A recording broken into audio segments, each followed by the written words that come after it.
You're listening to the Broadway Podcast Network. Hi, I'm Heidi Schreck, and I'm thrilled to share that two of my favorite plays of the past decade will debut on Broadway this fall in the same theater. Tina Satter's Is This a Room, starring Emily Davis, called a taut, extraordinary thriller by the New York Times, begins performances September 24th, and Lucas Nath's explosive Dana H., starring Deirdre O'Connell, which the Times calls a brilliant, boundary-melting play, starts October 1st. These groundbreaking works of art will be playing in repertory at Broadway's Lyceum Theater on West 45th Street, which means every week you have 4 chances to see both Is This a Room and Dana H. For tickets and more information, visit thelyceumplays.com. See you there. Isolated Incidents, a 6-part audio series following 5 essential workers and their families as they grapple with anxiety and the need for honesty, and how race impacts every interaction and decision they make. The series shows that maybe all those isolated incidents aren't so isolated after all. Please listen to all 6 episodes available wherever you stream your podcast, as well as on Broadway Podcast Network at bpn.fm/isolated incidents. As our beloved Broadway community approaches a return, we are following 4 working artist mothers from both sides of the table and across diverse worlds as they emerge from this time of togetherness with their children. 2 became pregnant and gave birth in the 17 months since the shutdown, while the other 2 paused the 8-show-a-week mom life juggle and are having to readapt to time away from their sweet babes, knowing now just how precious the moments with them are. Tony nominee Elizabeth Stanley, Moulin Rouge's Corey Pettinaud, choreographer Lauren Lautaro, and Come From Away's Pearl Sun share their stories in our special 4-part miniseries, Returning Reborn, the rebirth of the Broadway mom. Hi, everyone. Thanks so much for tuning in to the season 3 premiere of Mama's Talkin' Loud. Oh my God, can you believe it? I can't believe it. Here we are. We are here. We made it through, and another season is here. I'm Jessica Rush. And I'm Kara Cooper. And this week's guest earned herself a Tony nomination for starring in Alanis Morissette's Jagged Little Pill, which she was performing 8 times a week before COVID-19 hit. Her life has taken quite a turn in the past year and a half as she is weeks away from welcoming her first child. #pandemic baby. They're everywhere. She shares not only her thoughts on social media and the role her show plays in the social landscape of our industry, but also how she is advocating for herself as a new mother returning to the stage. Here is our episode with Elizabeth Stanley.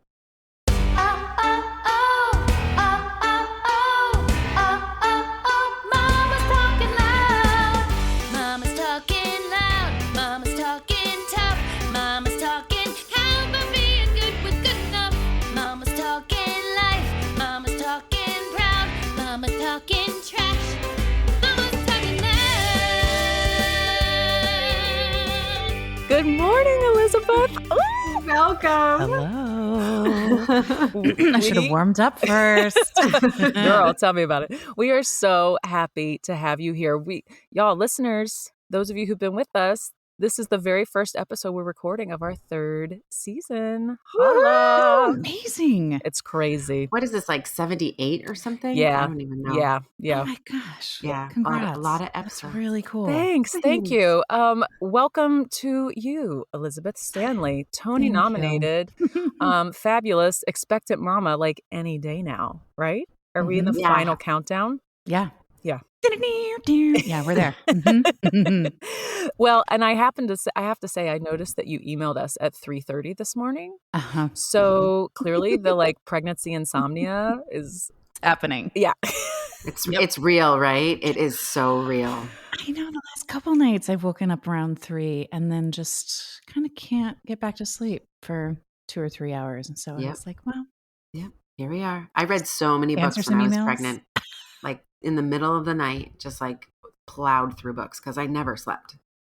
isn't that, I guess it's just preparing me for what's ahead. Yeah, I A know little people are bit. always like, try to catch up on your sleep. And you're like, but I'm already not sleeping. And then it's, Right. And then it's not But going to get here's better. here's the difference. Your baby is keeping you up when the baby arrives, right? Right. But any chance you get to sleep, you are so tired. It's not insomnia. You can fall asleep anywhere. Right. Like when I would be in the dressing room and I had an infant at home, I would be asleep underneath the tabletop, like just passed out in seconds. It didn't matter. I'm looking forward to that. Yeah. So besides the insomnia, how are you feeling? How is it? We don't often talk to pregnant women on it. Like usually the baby has arrived. So Yeah. tell us how you're feeling. I'm feeling really good, actually, knock on wood. I mean, some things physically are like a little bit harder, like getting up off the couch, but I feel good. I feel like I'm in this like rage nesting zone where like getting stuff done. And we moved this summer, but it's just taken us for a lot of reasons, a lot of time to kind of get situated. And so I feel like now I'm motivated to be like, I'm going to organize that closet and I'm going to like, we're going to go sofa shopping later today, just stuff like that. But I feel good. I've turned that corner where I'm like starting to feel sad that I'm not going to be pregnant anymore. It's just such a weird thing, but it's such a special, unique time. And I'm so grateful that I had the opportunity in this lifetime to carry a child and to experience that. And just that intimacy that you have with like another being in your body. It feels like it's been a long time, but it's also so brief. Yeah. So I've started being like, oh, that's almost done. Yeah. It's so weird to think about as you're talking about it. I mean, shortly after you have the baby, you'll still feel like you're going to feel a kick or some sort of flutter. And I always remember being like, I'll never forget what that feels like. But now sitting here, I cannot really replicate that in my body. Like mentally, I can remember it, but I don't have the physical memory of it. So it's so great that you're really keying into it while you're there, because it's magical. Well, and I remember sitting there saying to myself out loud, remember what this feels like. Because Kara had told me to like take it in because she was before me. And I was like, remember what this feels like. And it's true. You think you'll never forget. And then you're 7 years in and you don't remember, or like 2 years in. I mean, it's like you can't even, it's true. There's nothing like it. And so it is a special time. Did you always know this was something that you wanted for yourself, Elizabeth? Or is this, I don't know. It's kind of like, I feel like I rode the wave of like wanting it and not wanting it. I think for sure when I was like a teenager and in my 20s, I thought like, oh yeah, I'll be a mom. And then when I was still in my 30s and I was single, I started being like, I don't know, I might not be. And like, what does that look like? And also I think when you're pursuing the arts, it's like you see so many different ways of making a life that are meaningful. And, I worked with people that were parents and people that weren't, and I saw all the different ways that people did it. And some of it looked awesome. And some of it looked like, oh gosh, I don't want to do that. Which is probably true in every line of work, honestly. But I do feel like being a performing artist is a unique challenge. And so I don't know, somewhere in my mid 30s, I was really like, I want to still have that option. I don't want to be a single parent, but like, so I froze my eggs like in my, I don't know, it was in my late 30s. Not because I was like, I must have a child. I was still kind of like, okay if I didn't, but I just was like, I want to have that option. Like if I meet someone later and we both want that, I just want that to be an option. And then as I like was approaching 40, I was like, I think I'm good. Like, I don't know that I need to do that anymore. And I really started getting really excited about like just the different ways that you can have a really full life without kids. Because I think for the longest time I was afraid of like, I won't know the full life experience if I don't become a mother. There's something I'm going to be missing that everyone else knows, and like my life won't be as deep or as meaningful. And I think it was really healthy for me that I finally turned the corner on that and was like, no, you can do lots of things with a life, Absolutely. that is child free. But then when I met Charlie, he was like, I mean, it was kind of inappropriate, but it was just because of my age. Like we talked about it, like maybe on like the second date, and he's younger than me. And he was like, well, and also because being a guy, he was like, well, I just assumed I would be a dad, but I'm okay if I'm not, like that could be okay. Which was awesome and enabled us then to like really, I think, green light our love. And so then I think doing Jagged Little Pill was kind of always on the horizon when I met him. And then it became a Broadway show within the time that we were together. And we kind of thought like, well, I'll do the show for a year and we'll see what's happening. We'll see if like there are other career things that we're like, that feels more like the life we want to take. Or if we're like, no, this feels good. Maybe I'll sign on for another year if that's an option. And, if the show is still running, you know how you just never know. Mm-hmm. Never know. And maybe like then we would try and get pregnant. We were just kind of like, we'll see. So then I think when it was the pandemic, then COVID hit. Yeah. So it just like really changed everything up, which at first was really stressful to me in terms of the kid thing, because I felt like, wait, I had a pretty like moderate plan in place, but this is really messing with it. And I'm not of the age where I have like years to spare. It's not like, wait, we'll just wait till everything resumes and then we'll put this plan back in place, Yeah. And also just, it was a really,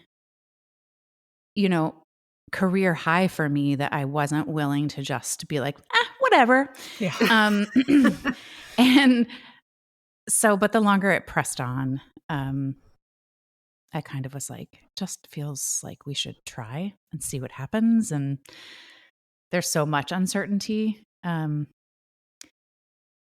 so then we just were kind of lucky and we ended up getting pregnant. I mean, it took us, several months, but so we didn't have to use my frozen eggs or anything, which I was glad, just because it's really expensive. Yeah. Yeah. I mean, truth of the matter is. And our industry's been shut down for a year and a half. So yeah. Yeah. Oh my Sorry, gosh. that was a long answer, but no. I mean, it almost feels like the pandemic put the pressure on in a lot of ways to make the decision. You've probably felt that way, right? Yeah. I mean, it was just like, are you going to do it now? Do you want to? Or otherwise you're going to be like the oldest mom on the playground. I mean, you kind of already are, but like, You're not. Just know that you're not. In New York, it doesn't feel so bad, right? Right. Exactly. Yeah, exactly. And that's the nice thing. No, I think that like, so many people I've seen in our business have gotten pregnant in this time. Do you know what I mean? I mean, I think it really, there's so much of what we do is so uncertain and there's so much instability, and who knows what's going to happen when you'll book a show. There's no right time, right? It's like you just sort of have to go. I remember my agent saying to me, the business will always be here. It will always be here. But there's still that in the back of your head, like, but there's things happening and I'm taking myself out of it. So when nothing was happening, it was like, and I can imagine, the nominations hadn't come out yet, but like word on the street was, Elizabeth Stanley's going to get a Tony nom for Jagged Little Pill. Like this was what was, I knew that was happening. We all knew. And so you had to have known, I mean, in your heart of hearts. And it's like, when is it coming back? Do I have time? Could I do this? But at the same time, it sort of feels like the perfect moment to try to get pregnant, because there was no pressure to return to work. There was no pressure to get yourself back. There was no pressure to feel as though you were missing out on auditions or whatever's coming up. So I've noticed. I mean, I get it. I totally get it. I mean, I remember talking to Kara, and Kara was like, Jess, you could get pregnant and have a baby by the time we go back to work. And now, like, Casey Levy's done that. You're doing that. Do you know what I mean? Like people who I think we're only going to have one kid, we're like, well, I mean, why not? Let's go for it. And then lo and Having a behold. second. Yeah, Yep. exactly. So I think that like in a lot of ways, I mean, this is the only path you know. You don't know what the other one would have been like. Right. You know, so it's like to compare the two, but I would think that having this space and time and being able to enjoy your pregnancy, hopefully, and really bask in it has been lovely. Yeah. I feel grateful that I didn't have a lot of those stressors that you're talking about of like just the pressures that we put upon ourselves and that are, specifically challenging, I think, in our industry. Like, Mhm. Absolutely. Even just the pressure of doing a show, becoming pregnant, and then being like, how long am I going to be able to do the show until I can no longer do it? That was like yeah. a daily question I know that I had to go through with both my pregnancies. Am I going to make it to the time I said I was going to make it to? So Mhm. it's lovely. But you do have you have your return date. Yeah.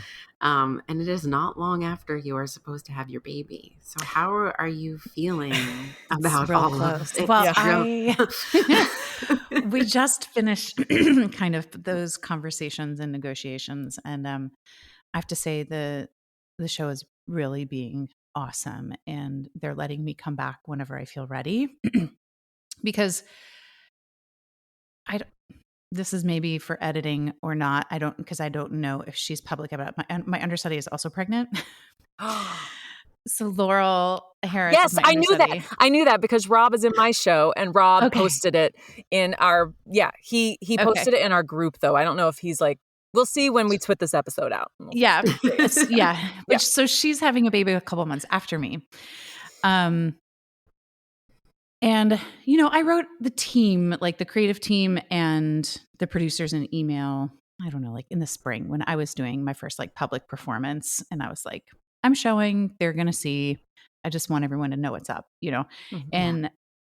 And I was like, this is something we're really excited about. And I want to share it with you. But I also want you to know, like, the show is a different kind of baby for me. And I care about it too. And I'm really inspired by basically everyone on the email thread, with the exception of maybe one or two, is a working parent, working artist parent. Well, yeah, you've got like Diane Paulus and Alanis Morissette, and there are a lot of those mothers on there. And like Tom Kitt and Diablo Cody, and like they all have multiple kids. You know what I mean? Like that's the thing that's so thrilling. And so I felt from the beginning, I felt like I would be supported and I could share my news with them, which was really nice. Yeah. And so I just was like, I don't know what it's going to look like. I don't know what to expect. I think no one knows. I've seen it change people drastically, but I think at this point in time, I am hoping that I will like want to be a working mom, and everyone wrote back and was just like, anything you need, like we are here for you. And it was great. Oh my God. But then it comes down to actually discussing the logistics, which is harder because it's also like they're running a business and and so I just, at first I was like, yeah, I'm going to rally. Like, sure, I can probably come to like a Zoom rehearsal, or I can, and then like, as it's gotten closer, I'm just like, I don't want to do that. Like, this is probably the only baby I'll have. And I don't want to not be present for like Good for you. this first part of her life, Yep. Absolutely. It's so hard to do that, but it's so amazing that you listen to your gut, just saying like, I want to be here for this. And it's different for everybody. Right. And, I asked so many people and I got lots of advice from people, and, Rita Kitt, Tom's wife, actually, I was like doing a Zoom with him and she was in the background. She's like, do you want my advice? And I was like, yes. I love Rita. I know, she's just the best. But she was like, you should set yourself up so that you can come back, like, when you're ready, rather than like being like, no, I'm not coming back for 6 months or whatever it is. And then feeling like, oh, I could be there. I actually want to be there. So she's like, if you can, like, set it up so that you can go back when you're ready. And so I'm really grateful that is what's happening. So they're hiring someone who will, I think, open the show and then saying like, when I feel ready, like come back and we're going to share the role for a few months, like to the end of the year probably. And then come January, I'm going to go back in like full time. But even my full time is just going to be 6 instead of 8, which I'm so grateful for. That's, oh my God, I just- Elizabeth. I've fought hard for it. You know, it wasn't I'm easily sure. won. Yeah. Because that wasn't what I had before. But I just was like, I just heard so many people talk about the 8 being hard. And I know how hard 8 is, even not as a mom.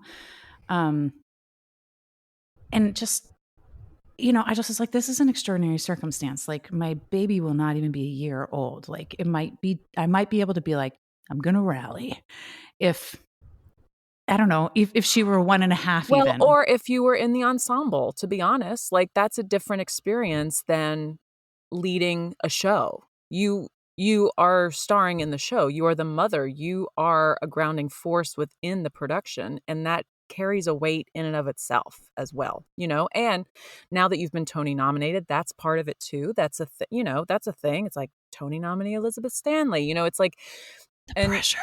I know. I mean, I hate to put it on, but it's true. No. Like, it's different for you to go back to 8 shows a week versus like me going back to Jersey Boys 8 times a week when Elliot, you know what I mean? Like our job was not as. But yet, I feel like even so, though, this needs to be. I want your journey to be chronicled and shouted from the rooftops, because this is something that we've been fighting for. Is this job sharing kind of opportunity for parents in our industry? They do it overseas in London. They let parents job share on shows, and so they can get their health insurance weeks. And actually, it ends up behooving the show in the long run, because you don't have someone calling out last minute because their kid is sick or whatever. They have, the coverage, and the parents are in the mental space to do the job that they have to do, whether it's 4 shows a week or 6 shows a week, but not the full 8. There's a lot of validity and worth to it. So I'm so curious. Yeah, I'm so curious to see what your, journey through it is. And hopefully it gets a little bit of traction with the industry. Yeah. I mean, and I think so much of it does come from the fact, though, as well, that so many on the team are parents, because they understand the struggle and they know what it's like. Because when you have a creative team that don't have children, if there's no one there, they can't understand. No one can understand until they're in it, and so they're usually not as amenable to making those kind of concessions, right? And I just, for the record, I'm all for a job share. I just mean like the actual physicality of the job is easier, like, but mentally going back to work and missing out on this time, that's hard on anybody. Well, and that's what I was explaining when I was sort of pleading my case. I was like, look, I know how to work hard. Like we got that. I think every actor does. Like we hustle, right? And I was like, I didn't call out from the show at all until I had COVID. You know what I mean? Like, and even then I was like, I'm coming back, because I didn't know that's what it was, right? So I was like, if it was just about me and like recovering from a birth process, like I could do it. But is that really the healthy move to make? Probably not. But also I was just like, it's about what my kid needs. And they, when they're that young, like need to be by me. Like, it's just like, you can't change that. Yeah.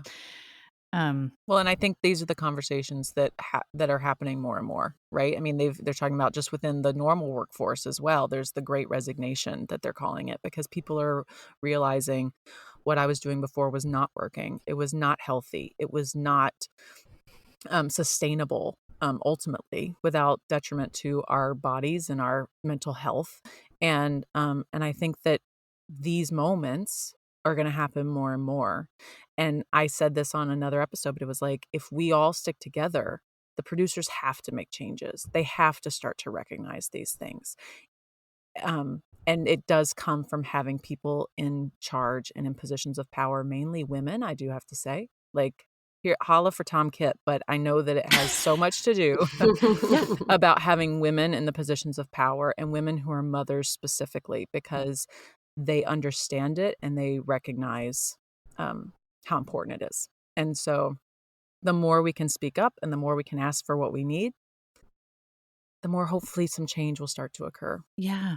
Yeah. I feel so inspired by that. Just, I think right now as we're recording this, the Olympics are happening, right? And I'm just like, yeah, like weeks before I had this kind of negotiation conversation with the folks at Jagged, I was reading an article about Olympian moms and how they were like trying to figure it out, trying to help each other. And, I was like, yeah, it's great. I mean, I think one of the best parts of this, past year and a half of mostly what's been hard for so many people, well, for everyone in a different way, but is that people are like, I'm not going to not say what I need anymore. Exactly. I mean, it's like I've been saying we need to start the hashtag that you're pulling a Simone Biles. Like you are standing up for what it is that you need in this moment. And I think as we're returning from this time, I found that for myself. Like I no longer want to do the things that like I would normally say yes to just because it's like, oh, well, I should do it. I should say yes. It's like, Is it going to serve me? Is it going to serve my life? Is it going to serve my family? Is it going to feed me? And that's going to be, as you travel down this path of motherhood, that's, I think, one of the hardest things to come to terms with, because you are constantly worried about the needs of your child. And at some point, your needs and your child's needs have to have kind of the same importance. And in the beginning, it's going to be really hard. You are not going to feel that way. At least that was for me. And I still majorly struggle with it. Jessica does too. I mean, like you're constantly weighing your self-preservation against what might be good for your kid, So knowing that moving forward, you're already well on your way on your path. I bow down to your ability to recognize that, because I certainly didn't early on. Well, hashtag old mom, I've like had I do feel like it's lucky that I've watched so many, friends and colleagues before me, just go through the process and the struggles and be honest about it with me. I feel like I've had really honest friends of being like, this shit's hard. I love it, but like this part is not a mommy blog. No. But luckily also your bestie is Carrie Anderson.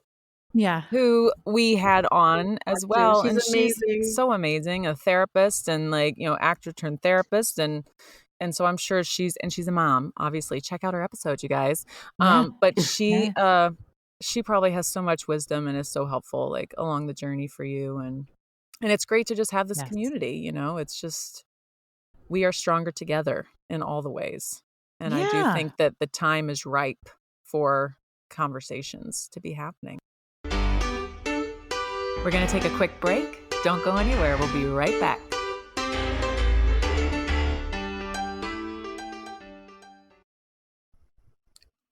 Renee's. Okay.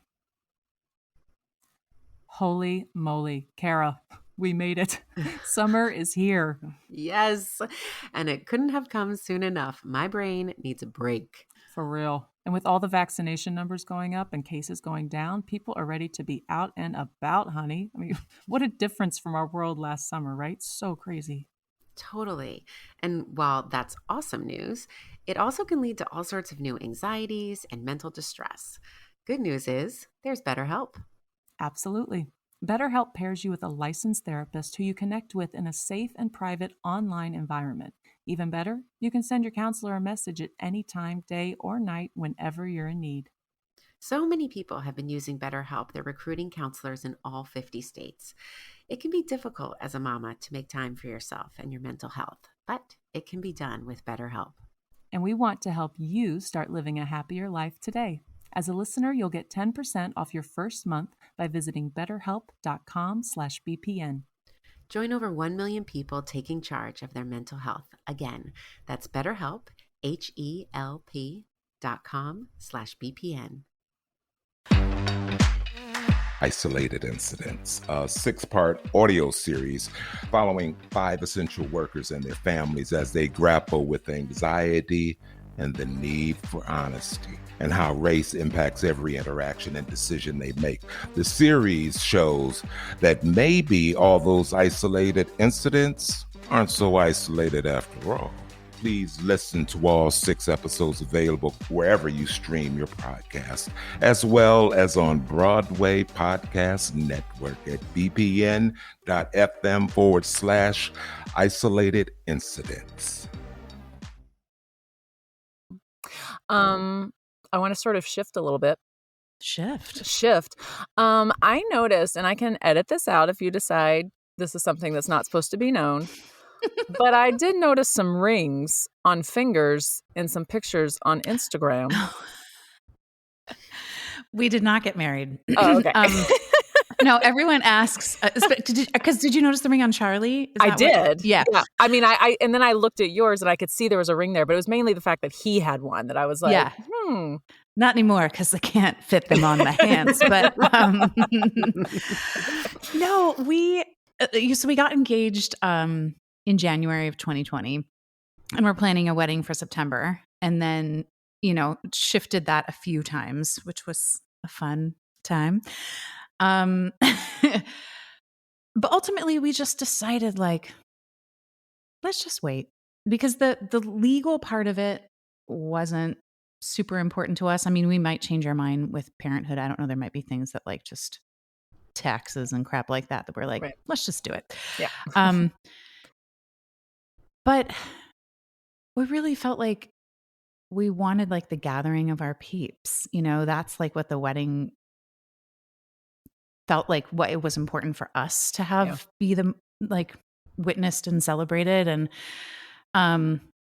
it still feels impossible to plan an event, like, with certainty and pure joy. Yeah. So, and then when we found out we were pregnant, I was like, I don't know. I don't want to plan a wedding and have to hire, like, a babysitter. I want her to be able to be a part of it, But we did, so September 27th would have been our wedding date. And we did just have, like, a little celebration day between the two of us.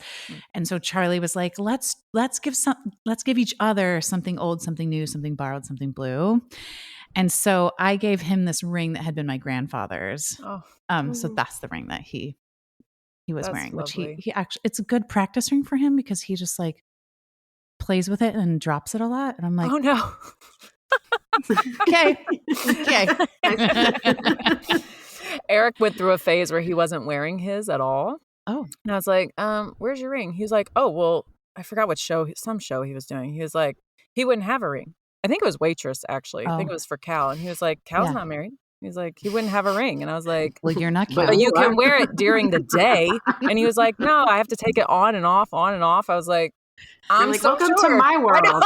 I have to take my ring off when I do the show. It's exhausting. I know. He's just so method. But I also, though, I have to say a little thing, because Kara and I have, so anyone who's been listening for a while knows we have this group, Broadway Baby Mamas. We're on Instagram, but we are a private Facebook group for moms in our community, right? And it's a safe space. It's awesome. So we always know that people are expecting, usually, for sure, once they're requested to join, because that's the giveaway. However, before that happens, they usually start to follow us on social media.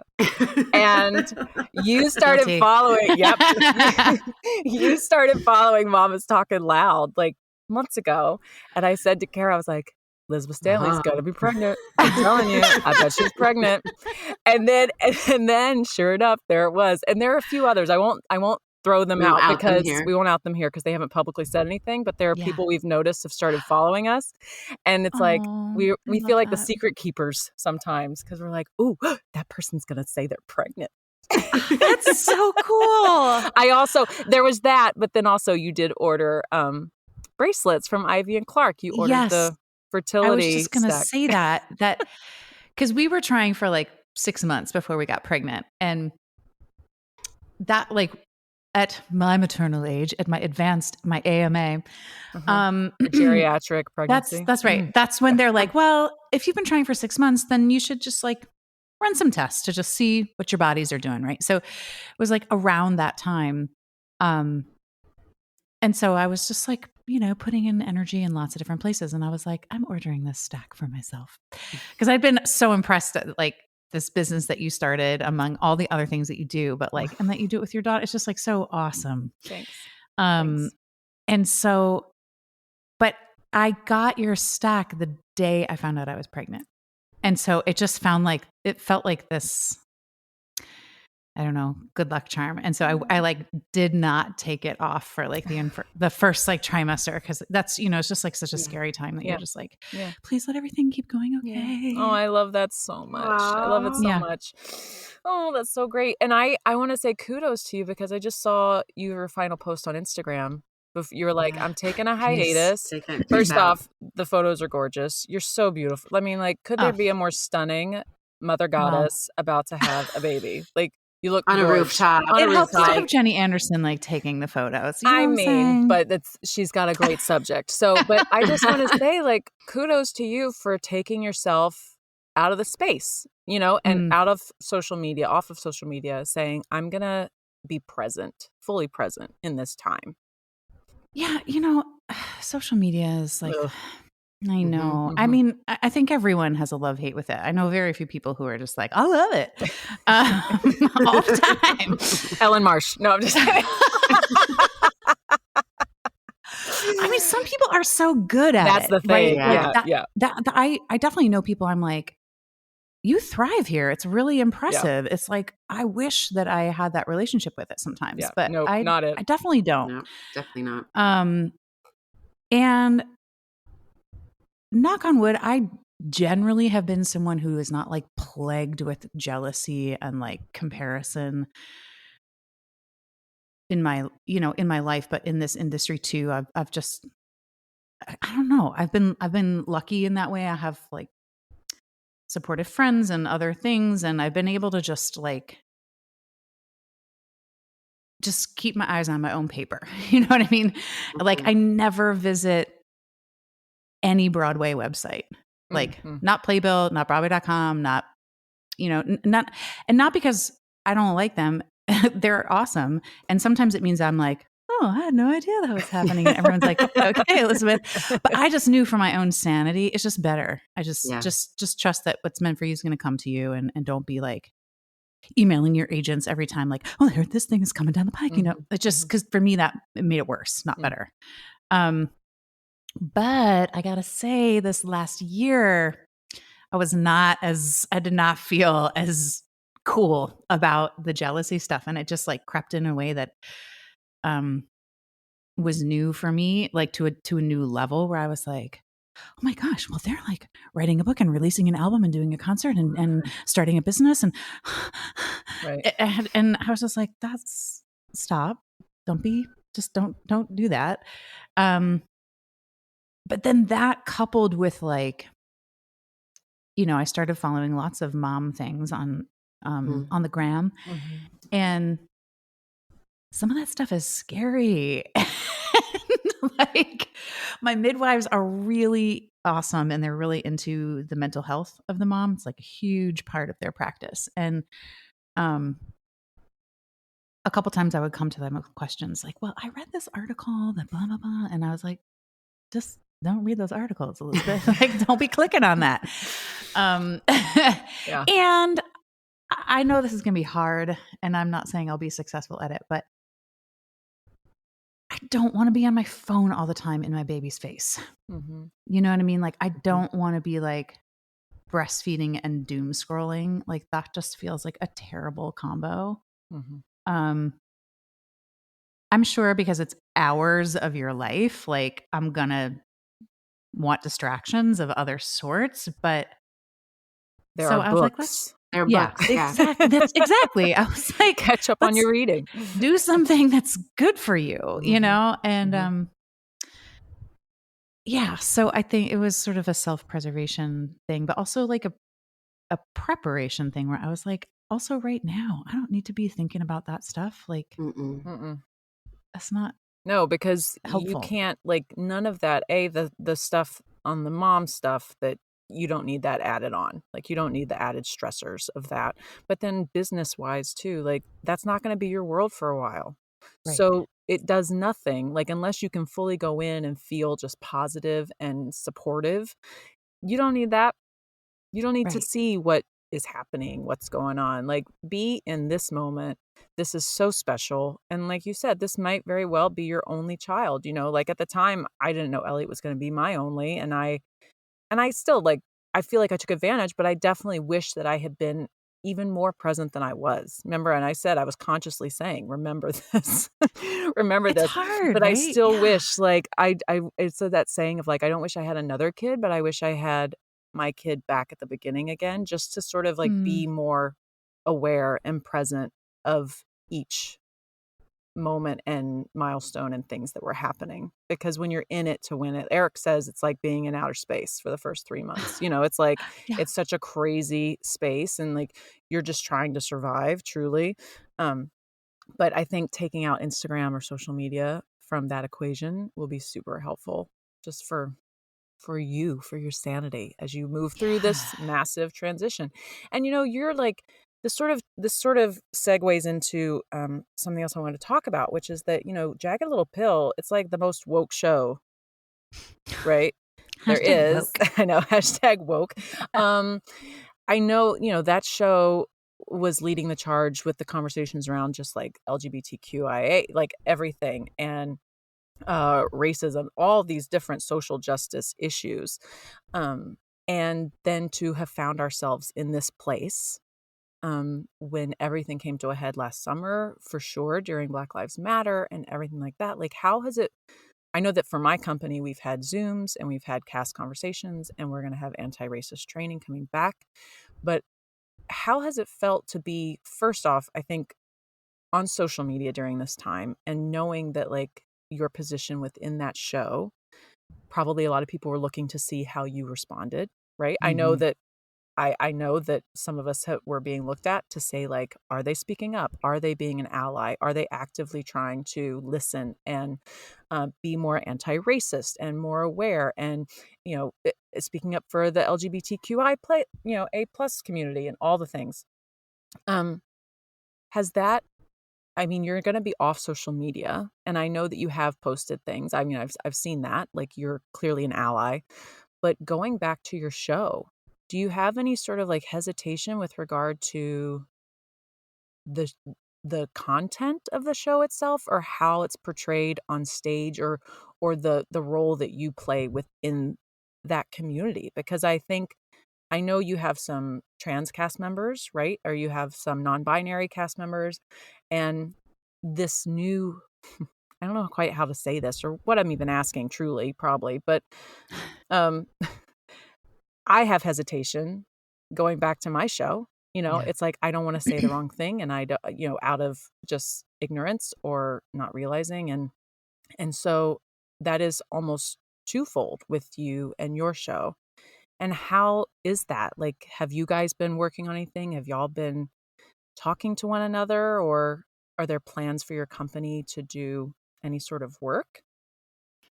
I mean, yes to everything. Yeah. Yeah. Yeah. Yeah, I think in terms of like myself and how I'm representing my like public persona and what I'm doing, that's something I've thought a lot about this past year. I mean, it's something I certainly thought a lot about before, particularly because of the show I was in. But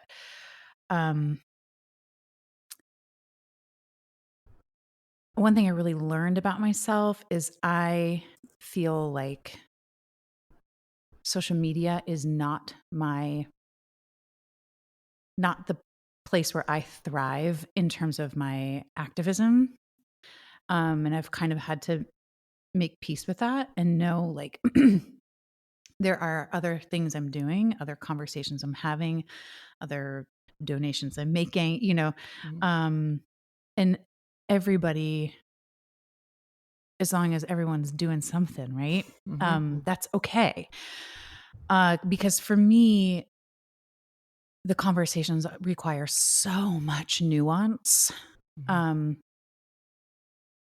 Life is just complicated and it's not binary, ever. It feels like, no matter how strongly I feel about something, there's always something to listen to on the other side. Even if it's not going to change my mind, like I think it's oftentimes worth listening to, or which for me is hard to have those kind of like true conversations over social media. Exactly. Whatever do you mean? No, it's not. No. Yeah. I mean, some people are, again, some people seem to be kind of good at it. Like they can do it. But you said nuance. You can't get nuance from words typed on a screen. You cannot. It's very, very hard to portray nuance that way, Yeah. And so you really are nailing it on the head for me as I'm listening to you. Yeah. Yeah. Well, I'm glad I'm not alone in that. No, it's hard. Yeah. But I definitely thought about, even in just like kind of asking for what I need and going back to work, I was like, well, here I'm just like this white lady who's like, well, I have needs too. And,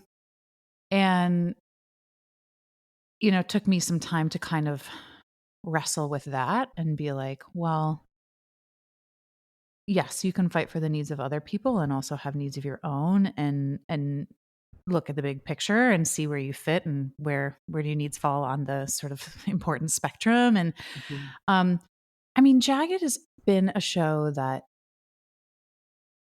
and again, I can only speak from my experience in the room, right? But it, from the get-go, has been trying more than any other show I've been a part of to be on the up and up. Having advisory boards of people who spend it's their life's work working with sexual assault survivors, working with people in recovery and addiction, working with racism, working with adoption, working with LGBTQ. It's so, we spent days in rehearsal, precious rehearsal time that Diane Paulus was willing to give up and that the producers were willing to pay people to come in and have these informed discussions and conversations. And I've never been a part of a show that spends that kind of money and time investing in educating the people in the room. And was it perfect? No. Was there room for improvement? Yes. But I do have to say, I think the show is trying, right? And so that makes me feel hopeful in coming back. I think they, particularly with the trans non-binary things, have made some missteps. And, I have my perspective of the evolution of things and my own experience in the room, but that's going to be different for each one of us. So I can't speak to this is the truth. Like everyone has, journey their is experience, their own. And yeah. We're not all in every rehearsal room in every minute. But I do think the statement that they released most recently was really painful to a lot of people in that community. And I do think they are waiting. They have been waiting, I think, to make a proper statement or a follow-up statement in hopes that a conversation could be had with some of the people in our show that were especially upset by that. But I don't know if that conversation is going to happen. I don't know that everyone is willing to talk. And so I think they're going to have to move forward and figure out what to say. Yeah. In the meantime. But I feel like personally, the story of our show, how I see it, and I think it's kind of beautiful that depending on who you are and what your life is about, you might be like, no, the show's about this. But for me, because this is the character that I play, to me, the show is really about a family who is trying to be awesome. We all are. And that is really hurting. And my character is a survivor of sexual assault that she never dealt with. She never talked to anyone, like so many people our age never did. And then she becomes addicted to opioids, and which is also really common, that like the two go hand in hand, which further fractures her family, you know? And so it's really, for me, about truth telling and like going through the hard stuff, letting things be ugly, embracing the like, we're going to fall apart. I'm not perfect. Ness of life. And so I think the more that the show leans into like, yeah, and the show is being created and made by human people who are making mistakes. Like sometimes I think it's such a curse that like woke got like put in one of the reviews about our show like early on, because that carries a certain like cliche kind of burden, right. I think. Yeah. That I feel, my perspective anyway, was that so many people working on the show were learning and changing and evolving and growing like right along with the show, in real time, you know, which is real messy. Yeah. But that because of shows like your show, that learning and that growing happens, right? And I think that the fact that before we even had this moment in time, your producers and your creative team were actively bringing people in, having the conversations, having the heart. That's what it is. That's what we have to do. And I think that the underlying, for me at least, we were having our listening circles and things, and it's like the patience with one another, right? It's like having patience with one another. Take it down a notch, try to take the emotion down a notch, and recognize like we all have a common goal, which is to be respectful and inclusive and tell the story and hear one another and respect one another ultimately. And so there will be missteps along the way because, like you said, we're human, but we must all have patience with each other, you know, as we move through this time. I mean, it's going to be, there's so much, and your show already dealt with so much, and now coming back after this time, after the mental health issues and the isolation and the trauma and all of that, like I can hear you that it was heavy and trying, and I can only imagine what it will be like when your company goes back. So probably really awesome that you're going to be at home with your baby. I mean, that's making it light, but it's that thing of like, oh my God, like it's going to be, I think a lot of us, it's going to be really heavy. It's going to be really heavy in so many different ways, just being back in the room in general, you know, being with people. So. And it's special, right? Like we are a part of a community of people that feels really deeply and I think thinks really deeply. Like so many people that we work with, I would consider some of the smartest people I've ever met, you know? And that the combination of those two things is really, those are intense rooms to be in, even in times that feel less charged or less difficult.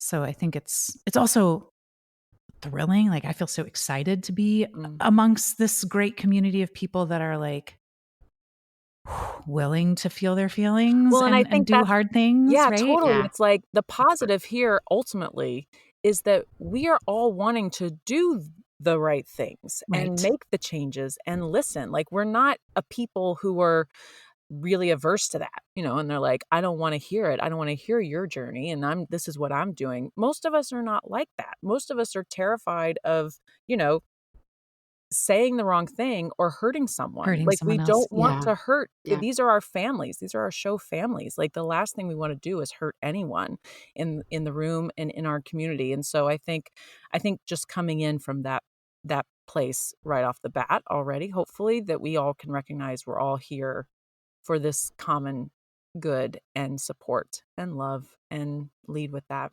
You know, it's all we can do, I guess. Yeah. And it's a practice in vulnerability, right? Which is it's like a thing that we all learn as actors, like how how transparent, how vulnerable can you be? Because that's real scary and really uncomfortable.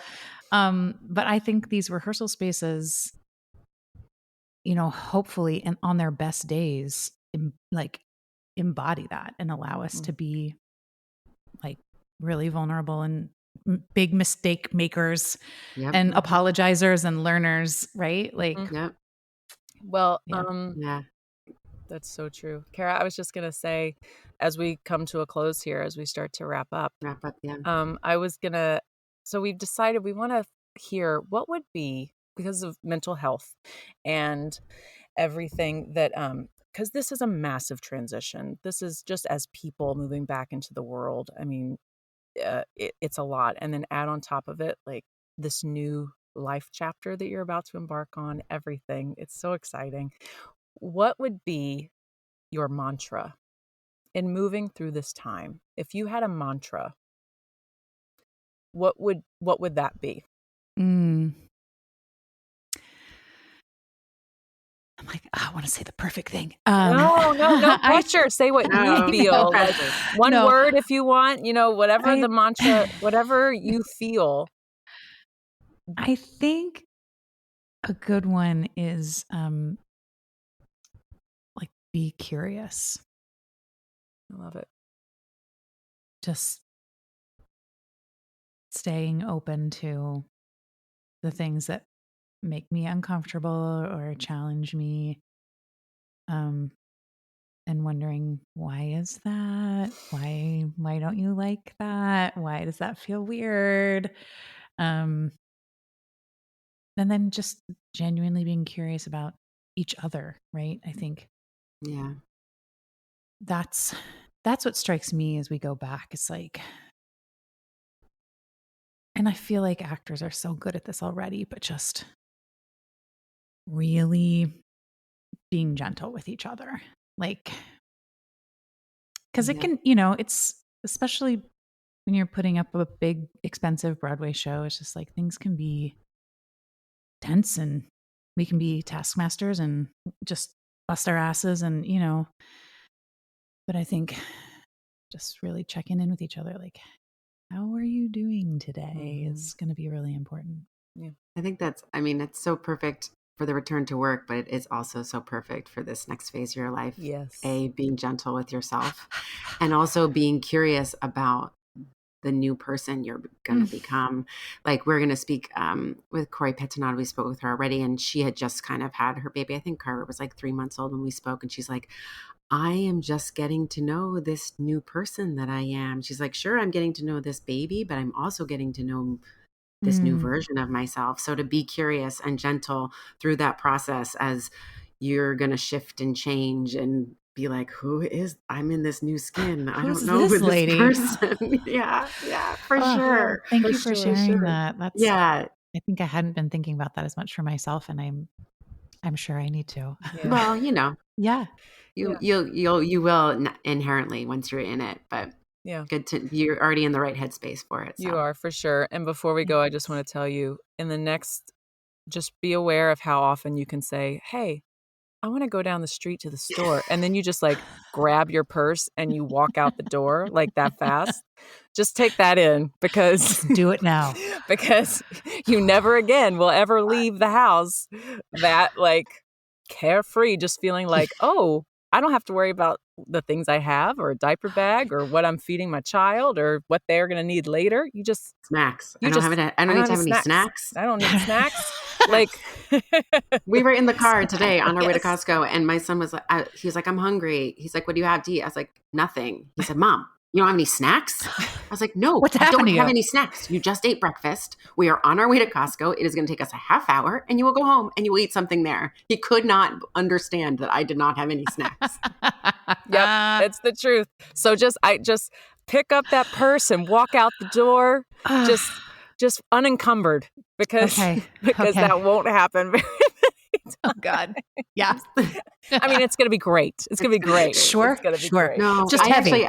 I am so jealous of the time you're about to enter. For me, the newborn phase was like super magical. I could have cared less about anything else. I was like, however, the hormones affected me. They were very positive in those first 3 months. Not so much later on. Don't worry. I had my fair share later. But in those first 3 months, I was like, this is magic. This is amazing. So I hope for you it's that way. That's so beautiful. Yeah, I love hearing that. I know. I mean, I think it hits Everybody, you at different times. Like the part where you're just like, what did I do? This person is here all the time, forever. I have to think about them. Yep, that's real. Yep. I have to think when I'm feeding this person every meal. No, I know. God. That used to be my thing. Karen knows. I'd be like, I have to think about what to feed them. She's like, girl, just put out some cut up grapes, some cheese. It can be like a charcuterie board, like definitely, which is our favorite. Which is our favorite. So anyway, girl, we are so excited for you, and thank you so much for joining us on this version, because we want to talk to you after the fact. Yeah. That's going to be interesting to hear. Yeah. Once you've caught your breath, we're super excited. We want to hear about it and follow along. And we're thrilled for you. It's been awesome to watch this come up in your life. So it's such a pleasure to have you as other examples of awesome working mamas in the business, and all that you both do. It's really inspiring to see, and that you mother so well, and maintain your artistry too. It's really cool. So thanks for inviting me to join you. Yeah, of course. Thank you. Thanks for your all the words. love your way. Yep, for sure. Be well. Yep. You too.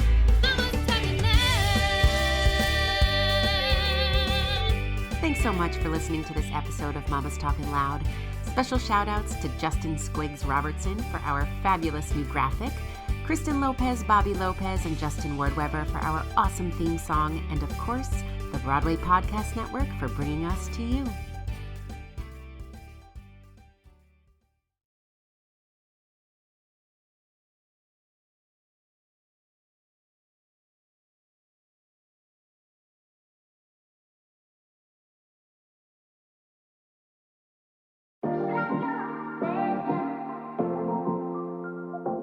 Hello, Broadway fans. Get ready for the most anticipated theater podcast created with you in mind. What's Up Broadway, presented by the Broadway Podcast Network, is a weekly talk series that features industry-breaking news, hottest interviews, deep dive into theater Twitter, and fan Q&As. I will be joined by brilliant rotating co-hosts Martine Acuna and Christian Lewis. After over a year of pause, Broadway is back. And that means What's Up Broadway will kick off on Tuesday, August 10th, right here on the Broadway Podcast Network, or wherever you stream your podcast. Talk to you then. You're listening to the Broadway Podcast Network.